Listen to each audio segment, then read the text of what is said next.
Hey guys, how's it going? So I have been vacillating for the past week or two about whether or not I'm going to do Nonfiction November.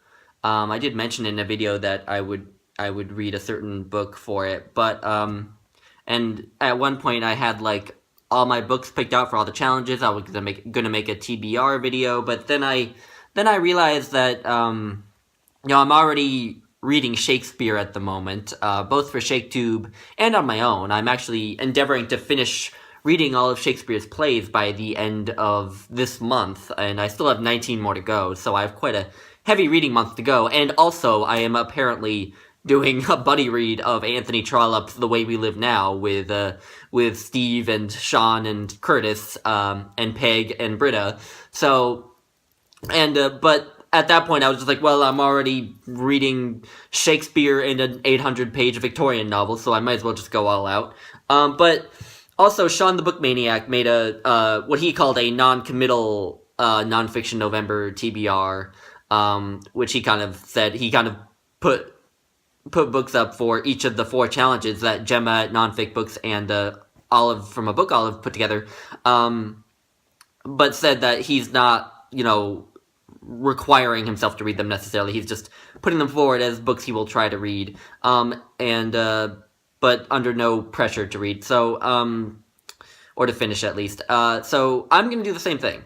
And all of these books are books that I think I could easily read in one afternoon. Each of them I could read in one afternoon, I think. So as long as I have 4 free Saturdays or Sundays, I could read Shakespeare in the morning and read nonfiction in the afternoon.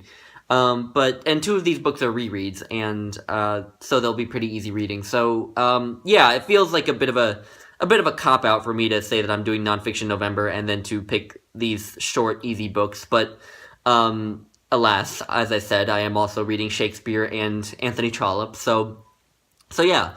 But so there are 4 challenges for Nonfiction November. They each have a 1-word description. There's home, love, substance, and scholarship. And I had to take a lot of liberties with sort of categorizing books in these categories, just because I had to pick books from what's on my shelves. But I actually think the books do fit the categories pretty well. But anyway, so for love, I am returning to a book that I loved when I first read it, and it's Hiroshima by John Hershey. John Hershey's journalistic account of the events just following the America's dropping of the atomic bomb on Hiroshima that ended World War II from the perspective of several individual people. I just remember reading this for school in 11th grade and just going into class to the teacher and just telling her how like blown away I was by it. Like, I just couldn't believe the awful things that these people went through. And yeah, but I don't remember much from it, unfortunately. I remember a few small details, pretty vividly actually, but only a few. So yeah, I'm looking forward to rereading this, and it's only about 150 pages. Like I said, I could easily read it in an afternoon or two. So yeah, that is my pick for home. Next is scholarship, and for this I'm going with Isms and Ologies, the 453 Basic Tenets You've Only Pretended to Understand by Arthur Goldwag. And so this is just what it sounds like. It's basically a long, a sort of dictionary almost, with just entries for many different isms and ologies. There's agnosticism, there's Keynesianism, marginalism, cosmological constant. So they're not all isms and ologies, but yeah, and there's several sections to it. There is politics and history section, there's a philosophy and the arts section, a science section, economics section, religion section, sexual perversions section, and an eponyms, laws, and foreign words section.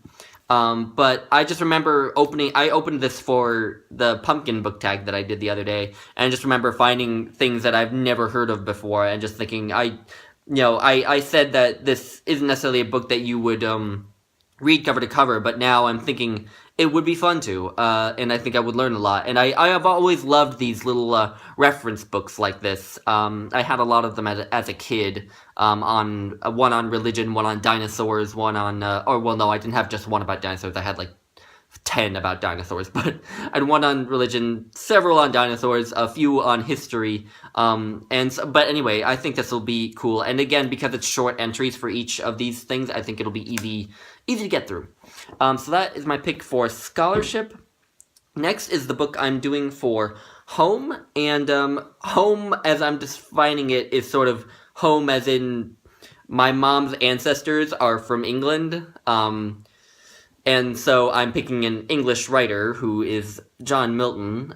So I have this book that is Paradise Lost and Selected Poetry and Prose.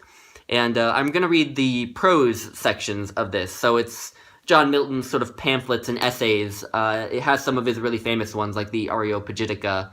And there's about 100 pages worth of content of prose nonfiction in here. So it'll be the equivalent of a manageable small book.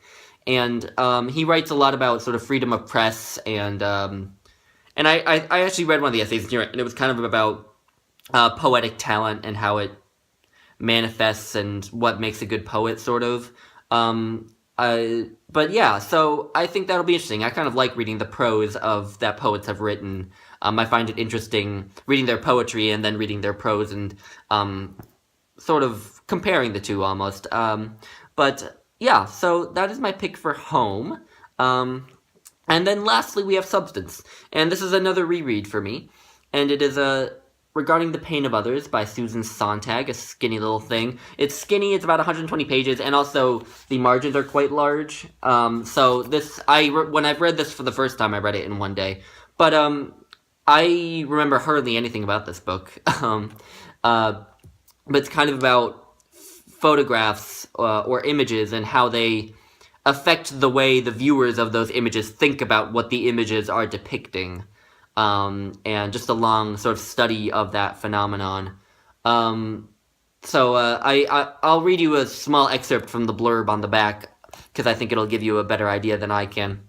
One of the distinguishing features of modern life is that it supplies countless opportunities for regarding at a distance, through the medium of photography, horrors taking place throughout the world. Images of atrocities have become something of a commonplace, but are viewers inured or incited to violence by the depiction of cruelty? Is the viewer's perception of reality eroded by the daily barrage of such images? What does it mean to care about the sufferings of others far away? So yeah, I think rereading this will be really interesting.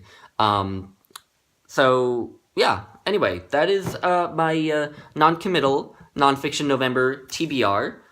These books together form like only one tome, so to speak, since tome topple is kind of a subject right now too. So yeah, anyway, that's all. So thank you for watching, guys.